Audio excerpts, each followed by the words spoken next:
Hello friends, आप सभी का स्वागत है नीतू वॉइस पर। क्रोध से दूर रहें। बात बहुत ही साल पुरानी है। देवधर जी की पथ यात्रा चल रही थी। उनके साथ बहुत थोड़े लोग थे। तुलसी बहन के आश्रम पशुलोक से हम हरिद्वार आ रहे थे।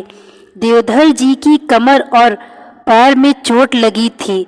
उन्हें कुर्सी पर ले जाया जाता था, पर बीच बीच में वे कुर्सी से उतरकर पैदल चलने लगते थे। एक दिन जब वे पैदल चल रहे थे तो एक भाई उनके पास आकर बोले, बाबा मुझे गुस्सा बहुत आता है, कैसे दूर करूं? देवधर जी ने कहा, बचपन में मुझे भी बहुत गुस्सा आता था। मैं अपने पास मिश्री रखता था।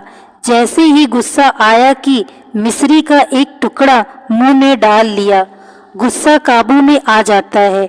लेकिन कभी कभी ऐसा भी होता है कि गुस्सा आ जाता था और मिश्री पास में नहीं होती थी, तब आप क्या करते थे? उन भाई ने उत्सुकता से पूछा। देवधर जी ने कहा, तब मैंने सोचा कि ऐसे समय में क्या किया जाए। सोचते सोचते एक बात ध्यान में आई।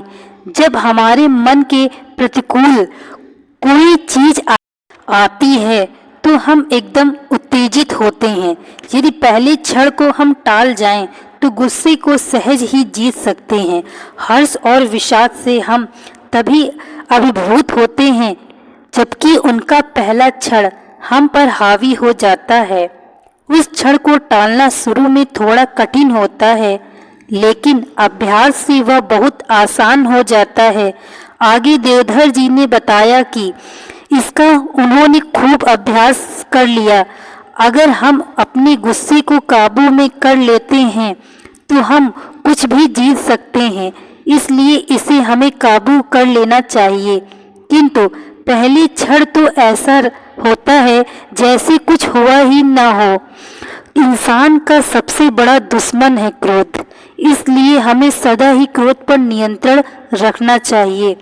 जब भी हम क्रोध की बात करते हैं तो हम सिर्फ बात करते हैं, मगर उसे अपने जीवन में दूर नहीं कर पाते हैं। यह क्रोध हमारे जीवन को भी खराब कर देता है। अगर हम इससे दूर हो जाते हैं तो शायद जीवन अच्छा बन सकता है, मगर यह बात लोग सोचते नहीं हैं।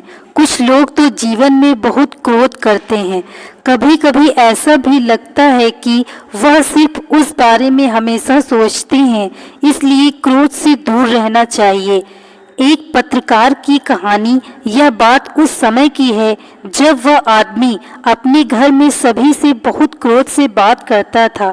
शायद उसे यह सब कुछ अच्छा लगता था, मगर यह बात उसे बहुत बाद में समझ में आती है, जब सभी लोग उससे बहुत दुखी हो जाते हैं, क्योंकि सुबह और शाम हमेशा उसे क्रोध ही नजर आता है। एक दिन वह भी आता है जब उससे कोई बात नहीं करता है, क्योंकि उसके अंदर क्रोध भर गया था।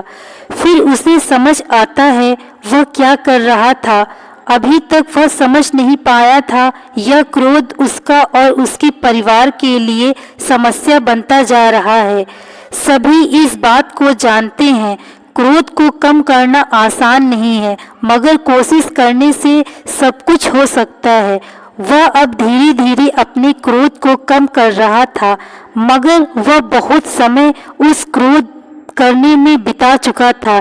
इसलिए कहते हैं, जीवन में क्रोध करने से कुछ हासिल नहीं होता। दोस्तों, मैं आशा करती हूँ यह कहानी आपको अच्छी लगती हो।